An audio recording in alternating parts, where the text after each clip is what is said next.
Hello everyone, welcome back to क्रेस biology and this is your educator Diksha Dubey.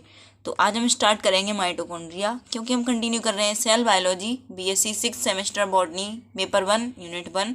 उसमें हम cell biology continue कर रहे हैं। तो आज हम देखेंगे माइटोकॉन्ड्रिया। इससे पहले हमने काफ़ी सारे सेलुलर ऑर्गेनल्स देख लिए हैं, जैसे endoplasmic reticulum, Golgi body, lysosome. ये सारे हम कंटिन्यू कर चुके हैं, अच्छे से डिटेल वे में हमने देख लिए हैं। तो आज हम माइटोकॉन्ड्रिया के बारे में देखेंगे, उसकी डेफिनेशन, डिस्कवरी, अकरेंस, उसका अल्ट्रा स्ट्रक्चर, उसकी मेम्ब्रेन्स के बारे में, ये सारी चीज़ें आज हम देखेंगे। तो माइटोकॉन्ड्रिया, जिसको हम power house of the cell बोलते हैं, आज हम उसके बारे में पढ़ेंगे। तो आपको हाईलाइटेड दिख रहा होगा power house of the cell. तो इसको power house of the cell क्यों कहते हैं? क्योंकि यहाँ पे सेल की जो भी एनर्जी नीड्स होती हैं, जो कि एटीपी कंप्लीट करता है, तो वो सारी नीड्स के लिए एटीपी का फॉर्मेशन माइटोकॉन्ड्रिया में ही होता है। मतलब सेल को मेटाबॉलिक एक्टिविटीज़ कंप्लीट करने के लिए जो पावर चाहिए, जो एटीपी चाहिए, वो माइटोकॉन्ड्रिया में बनता है, इसीलिए उसको power house of the cell बोलते हैं। और उसी एटीपी की हेल्प से सेल अपनी मेटाबॉलिक एक्टिविटीज़ कंप्लीट करता है और उसी से हमारी लाइफ आगे बढ़ती है। हर एक ऑर्गेनिज्म की, यूकैरियोट्स की लाइफ आगे बढ़ती है, तो इसीलिए उसको power house of the cell कहते हैं। तो mitochondria power house of the cell, उसके बारे में आज हम डिटेल स्टडी करेंगे। It is an organelle found in large number in most cells in which the biochemical processes of respiration and energy production takes place.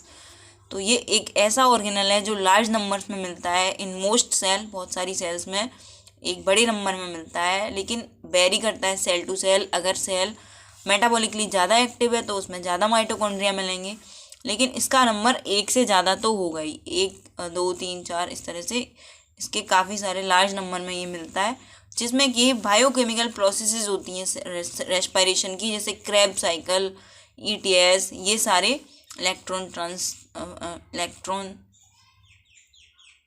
Transport chain, ये सारी processes कहाँ पे होती हैं? रेस्पिरेशन से रिलेटेड और एनर्जी प्रोडक्शन से रिलेटेड माइटोकॉन्ड्रिया में होती हैं। तो ये उसी के लिए इम्पोर्टेंट ऑर्गेनल है। आज हम इसकी मैट्रिक्स, डिफरेंट टाइप की मेम्ब्रेन्स, जो इनर और आउटर मेम्ब्रेन्स हैं, उनके बारे में एक डिटेल स्टडी देखेंगे। तो स्टार्ट करते हैं। अब इसकी डिस्कवरी देखेंगे। स्टार्ट हम कर चुके हैं। डिस्कवरी किसने डिस्कवर किया था? तो सबसे पहले इसको डिस्कवर किया था कॉलिकर ने, 1880 में कॉलिकर ने माइटोकॉन्ड्रिया के बारे में बताया था। फिर 1897 में एक साइंटिस्ट थे, शी बेंडा, उन्होंने इसको नेम दिया था माइटोकॉन्ड्रिया। और माइटोकॉन्ड्रिया में माइटो का मतलब है थ्रेड, यानी कि एक धागा, और कॉन्ड्रियन का मतलब है एक ग्रेन्यूल। तो माइटोकॉन्ड्रियन होता है सिंगुलर और माइटोकॉन्ड्रिया होता है प्लूरल। तो माइटो मीन्स थ्रेड और कॉन्ड्रियन मीन्स ग्रेन्यूल। तो ये नाम दिया था शी बेंडा ने।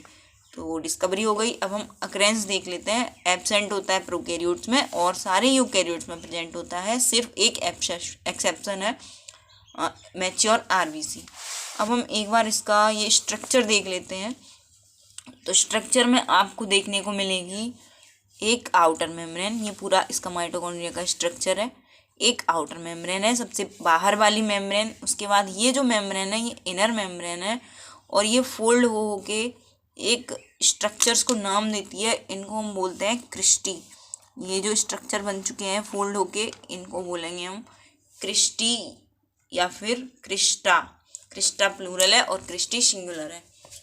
ये इनर मेम्ब्रेन हो गई, यही फोल्ड होती जाती है। ये इनर मेम्ब्रेन, ये आउटर मेम्ब्रेन, और ये मैट्रिक्स है इसका। ये इनर मेम्ब्रेन के इनसाइड जो भी चीज़ें हैं उनको मैट्रिक्स बोलते हैं। जो भी फ्लूइड है मैट्रिक्स फ्लूइड होगा, उसमें राइबोसोम्स प्रेजेंट होंगे। ये देखिए, ये राइबोसोम्स हो रहे हैं, 70S राइबोसोम है, और जो साइटोप्लाज्म में होते हैं वो 80S राइबोसोम्स होते हैं।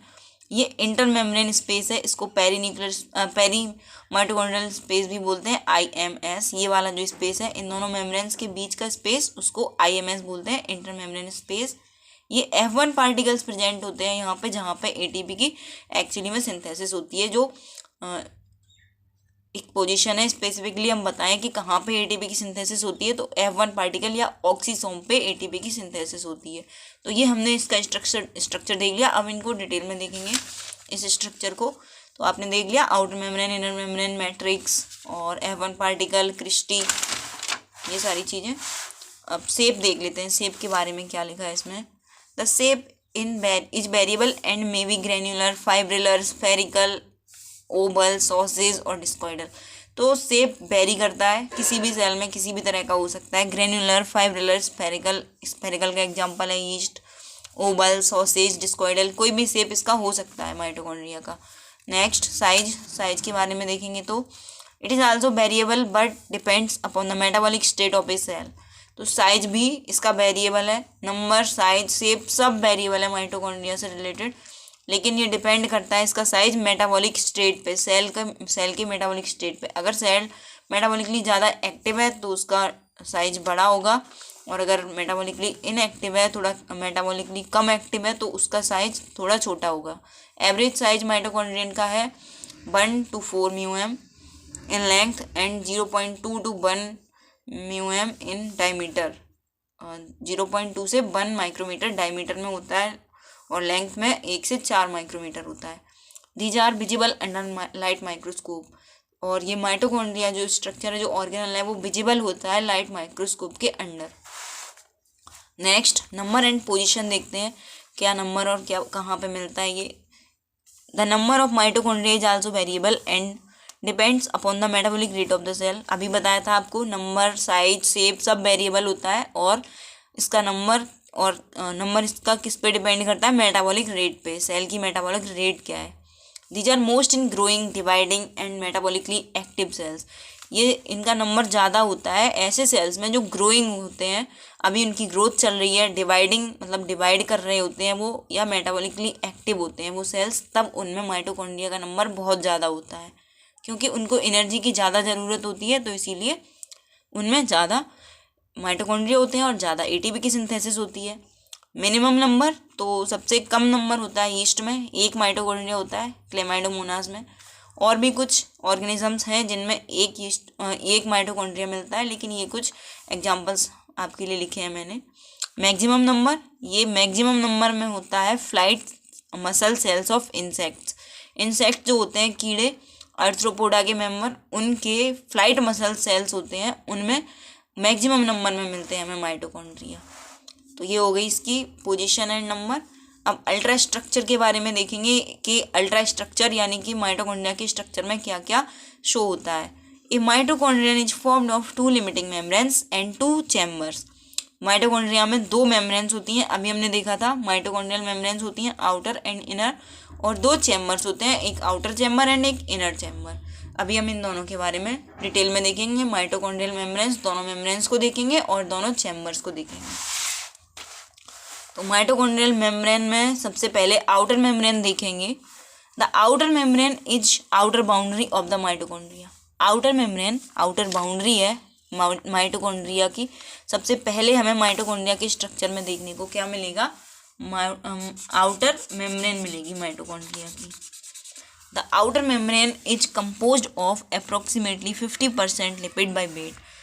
तो ये किसकी कंपोज होती है, किसकी बनी हुई होती है, आउटर मेम्ब्रेन बनी हुई होती है लिपिड की 50%, और इसमें प्रोटीन होते हैं। मैंने जो आपको प्लाज्मा मेम्ब्रेन पढ़ाया था वही सेम इसका स्ट्रक्चर होता है आउटर मेम्ब्रेन का, माइटोकॉन्ड्रिया की आउटर मेम्ब्रेन का, और इसमें 50% बाय वेट लिपिड होता है और 50% प्रोटीन्स होती हैं और कार्बोहाइड्रेट्स भी होते हैं। सॉरी 50% नहीं, अगर 50% लिपिड है तो कुछ परसेंट प्रोटीन और कुछ परसेंट कार्बोहाइड्रेट होगा। The outer mitochondrial membrane is highly permeable due to presence of porins. इसमें एक स्ट्रक्चर प्रेजेंट होता है पोरिन, जो कि परमेबल होती है, जिसकी वजह से आउटर मेम्ब्रेन है वो हाईली परमेबल है क्योंकि उसमें पोरिन्स प्रेजेंट हैं। नेक्स्ट एक डायग्रामेटिकली देख लेते हैं हम। ये हमें दिखाई दे रही है माइटोकॉन्ड्रिया, उसकी इनर मेम्ब्रेन है ये अंदर, ये मैट्रिक्स है, ये IMS है, और ये आउटर मेम्ब्रेन है। इसकी पोजीशन दिख गई हमें। तो ये हमने आउटर मेम्ब्रेन की पोजीशन देख ली और इनर मेम्ब्रेन की भी देख ली कि कहाँ पे है इनर मेम्ब्रेन। अब इनर मेम्ब्रेन को हम डिटेल में पढ़ लेते हैं। Outer membrane is smooth while inner membrane is produced inward into a number of folds called cristae which increase surface area of cell respiration. Outer membrane जो हमने पढ़ी थी ये स्मूथ है, ये आपको दिखाई दे रही होगी स्मूथ है, लेकिन इनर मेम्ब्रेन है ये इनवर्ड अंदर की तरफ बहुत बार इसने अपने आप को श्रिंक करके रखा है, तो ये स्मूथ नहीं है अपने आप में। तो इसके नंबर ऑफ फोल्ड्स बन चुके हैं जो उनको क्रिस्टी बोलते हैं, क्रिस्टी या फिर प्लूरल में क्रिस्टा, जो कि इंक्रीज करती है surface area of cell respiration. जब रेस्पिरेशन होता है तो सरफेस एरिया वो इंक्रीज कर देती है। The inner membrane is highly folded continuous membrane enclosing A reason called matrix. जो इनर मेम्ब्रेन है वो फोल्डेड है और कंटिन्यूस मेम्ब्रेन है, लेकिन मेम्ब्रेन तो कंटिन्यूस है, ये आपस में कहीं पे टूट नहीं होती है, ये ऐसे करके ऐसे फोल्डेड होती है इस तरह से, और सरफेस एरिया इंक्रीज करती है। और वो उसके अंदर जो भी रीजन होता है इनक्लोज्ड रहता है उस पार्ट को मैट्रिक्स बोलते हैं। क्या बोलते हैं? Matrix. F1 particles are also present in inner membrane. F1 particles की पोजीशन अभी देखी थी हमने डायग्राम में, यहाँ पे इस तरह से इस जगह पे प्रेजेंट रहते हैं F1 पार्टिकल्स, जहाँ पे ATP की सिंथेसिस होती है। इस तरह के स्ट्रक्चर होते हैं F1 पार्टिकल, और या फिर हम उनको ऑक्सीसोम्स बोलते हैं, ऑक्सीसोम्स। क्या अदर नेम होता है? ऑक्सीसोम। तो ये हो गई हमारी इनर मेम्ब्रेन। अब नेक्स्ट हम देखेंगे माइटोकॉन्ड्रियल चैम्बर्स। 2 चैम्बर्स हैं, इनर एंड आउटर, उनके बारे में देखेंगे। आउटर और इंटर मेम्ब्रेनस चैम्बर और पेरी माइटोकॉन्ड्रियल स्पेस। अभी हमने डायग्राम में देखा था पेरी माइटोकॉन्ड्रियल स्पेस कौन सा था, ये है पेरी माइटोकॉन्ड्रियल स्पेस। ये आउटर मेम्ब्रेन, ये इनर मेम्ब्रेन, इसके बीच में जो भी स्पेस है इसको पेरी माइटोकॉन्ड्रियल स्पेस बोलते हैं या फिर आउटर चैम्बर बोलते हैं। इट लाइज बिटवीन 2 मेम्ब्रेन्स, ये 2 मेम्ब्रेन्स के बीच में लाई करता है। It is filled with less denser medium formed of water, minerals, enzymes, etc. ये filled होता है denser medium से, इसमें dense medium होता है जो कि वाटर का होता है। dense मतलब गाढ़ा सॉल्यूशन होता है जो कि वाटर होता है, जिसमें मिनरल्स होते हैं, एंजाइम्स होते हैं। अब ये हो गया आउटर चैम्बर यानी कि पेरी माइटोकॉन्ड्रियल स्पेस। नेक्स्ट है इनर चैम्बर। इनर चैम्बर में क्या है? It lies inside inner membrane, ये इनर मेम्ब्रेन के अंदर होता है जो कि माइटोकॉन्ड्रियल मैट्रिक्स होता है। अभी हमने पढ़ा था इनर मेम्ब्रेन के अंदर, तो ये इनर चैम्बर इनर मेम्ब्रेन के अंदर होता है जिसको मैट्रिक्स भी बोलते हैं। It is filled with A more denser and granular mitochondrial matrix which contains enzymes of protein synthesis, lipid synthesis and Krebs cycle.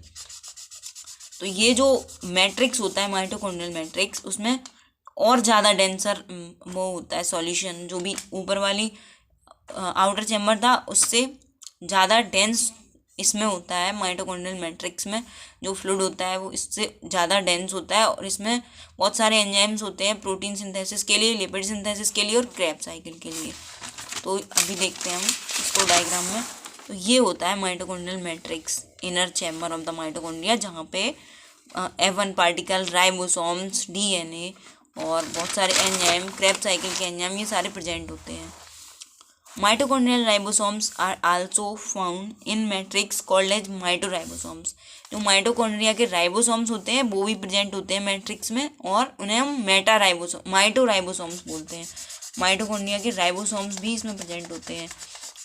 Cytoplasm के अलावा राइबोसोम्स कहाँ होते हैं? माइटोकॉन्ड्रिया में और प्लास्टिड्स में। तो माइटोकॉन्ड्रिया के राइबोसोम्स को माइटोराइबोसोम्स कहते हैं। नेक्स्ट एक इम्पोर्टेंट टॉपिक है semi autonomous nature of mitochondria. Mitochondria अपने आप में एक सेमी ऑटोनोमस ऑर्गेनल है। सेमी ऑटोनोमस का मतलब है वो अपनी कुछ प्रोटीन्स जो उसकी नीड के लिए बहुत इंपॉर्टेंट है, उसे नीड है उन प्रोटीन्स की, वो खुद सिंथेसाइज कर सकता है। प्रोटीन कोई भी ऑर्गेनल या ऑर्गेनिज्म कब सिंथेसाइज कर सकता है? जब उसके पास राइबोसोम्स हो, DNA हो और एनर्जी की जो नीड है वो कंप्लीट हो रही हो, मतलब ATP प्रेजेंट हो, तो उसको हम सेमी ऑटोनोमस बोलते हैं, वो ऑटोनोमस बोलते हैं। और माइटोकॉन्ड्रिया को सेमी ऑटोनोमस इसलिए बोला जाता है क्योंकि उसकी कुछ नीड्स ही पूरी कर पाता है वो अपने आप, उसकी कुछ प्रोटीन्स ही बन पाती हैं अपने आप, बाकी की प्रोटीन्स वो जो साइटोप्लाज्मिक राइबोसोम्स होते हैं और साइटोप्लाज्मिक mRNA है उससे कंप्लीट करता है अपनी सारी नीड्स प्रोटीन्स की, लेकिन कुछ प्रोटीन्स वो अपने आप बना लेता है, इसलिए उसको सेमी ऑटोनोमस बोलते हैं। Mitochondria contain all requirements of protein synthesis. Protein synthesis की जो भी रिक्वायरमेंट्स हैं वो माइटोकॉन्ड्रिया के पास प्रेजेंट होती हैं। क्या क्या है? 70S ribosomes, DNA molecules to form mRNA। 70S ribosome होता है और DNA मॉलिक्यूल चाहिए होता है जो कि mRNA का फॉर्मेशन करवाएगा, तो वो भी प्रेजेंट होता है। ATP molecules to provide energy provide कराने के लिए ATP मॉलिक्यूल्स भी प्रेजेंट होते हैं माइटोकॉन्ड्रिया में। तो ये हो गया सेमी ऑटोनोमस नेचर। समझ आया सेमी ऑटोनोमस नेचर क्या होता है? अब लास्ट इन दी एंड हम फंक्शंस देख लेंगे माइटोकॉन्ड्रिया के, क्या क्या फंक्शन परफॉर्म करता है माइटोकॉन्ड्रिया। तो माइटोकॉन्ड्रिया सबसे पहले एक इम्पोर्टेंट इसके रिलेटेड फैक्ट है, साइट ऑफ एटीपी फॉर्मेशन इसका इम्पोर्टेंट फंक्शन है। ये साइट ऑफ एटीपी फॉर्मेशन होता है, यहाँ पे एटीपी फॉर्मेशन होता है, एटीपी की सिंथेसिस होती है, इसीलिए इसे हम power house of the cell, storage batteries of the cell या ATP mills of the cell भी कहते हैं। ये इसके अदर नेम्स हैं, आ सकते हैं ऑब्जेक्टिव पेपर में या फिर कॉम्पिटिटिव पेपर में। तो याद रखना, power house of the cell, storage batteries of the cell या ATP mills of the cell, क्योंकि ये साइट ऑफ एटीपी फॉर्मेशन है mitochondria. Mitochondria of spermatid form nebenkern या middle piece of sperm during spermiogenesis. जब spermiogenesis की process होती है जिसमें स्पर्म फॉर्मेशन होता है, तो उसमें जो माइटोकॉन्ड्रिया वाला पार्ट होता है स्पर्मेटिड्स का, वो नेवेन कर्न यानी कि मिडिल पार्ट फॉर्म करता है, जिससे वो एनर्जी प्रोड्यूस कराता रहता है स्पर्म को स्पर्मियोजेनेसिस प्रोसेस के दौरान। नेक्स्ट है सेल डेथ, एक इसका इम्पोर्टेंट फंक्शन है, सेल की डेथ कराने में बहुत हेल्पफुल रहता है, क्योंकि इसमें साइटोक्रोम C प्रेजेंट होता है। और सेल डेथ को हम अपनी बायोलॉजिकल लैंग्वेज में एपोप्टोसिस बोलते हैं। जो इसका इम्पोर्टेंट फंक्शन है माइटोकॉन्ड्रिया का, वो एपोप्टोसिस है, वो परफॉर्म करवाता है माइटोकॉन्ड्रिया। किसकी हेल्प से? साइटोक्रोम C की हेल्प से। साइटोक्रोम C प्रेजेंट होता है माइटोकॉन्ड्रिया में, जो कि सेल डेथ के लिए रिस्पॉन्सिबल होता है। इसके साथ और भी कई सारे फैक्टर्स रिस्पॉन्सिबल होते हैं सेल डेथ के लिए, लेकिन cytochrome C is also very important. तो सेल डेथ कराता है। सेल डेथ होती कब है? जब सेल में कोई भी कमी आ जाए, कोई भी प्रॉब्लम आ जाए जो कि हार्मफुल है बॉडी के लिए, तो वो सेल डेथ हो जाती है उसकी, वो अपनी लाइफ को एंड करा देता है सेल। नेक्स्ट है स्टोरिंग कैल्शियम। कैल्शियम को स्टोर करने के लिए एक इम्पोर्टेंट जगह है ये माइटोकॉन्ड्रिया। इस ऑर्गेनल में कैल्शियम भी स्टोर रहता है। हीट प्रोडक्शन, अगर एनर्जी प्रोड्यूस कराता है तो हीट भी प्रोड्यूस कराएगा, तो हीट प्रोडक्शन भी एक इम्पोर्टेंट फंक्शन है।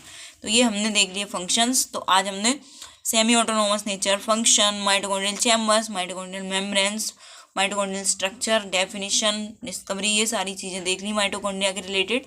तो माइटोकॉन्ड्रिया एक इम्पोर्टेंट ऑर्गेनल है। होप कि आपको समझ आ गया होगा पूरा माइटोकॉन्ड्रिया। और अगर आपको कोई भी डाउट है तो प्लीज़ कमेंट करके बताना, और कमेंट में ये भी बताना कि आपको ये वीडियो कैसी लगी। चैनल पे फर्स्ट टाइम आए हो तो प्लीज़ सब्सक्राइब कर देना, वीडियो को लाइक करना बिल्कुल मत भूलना। Thanks for watching.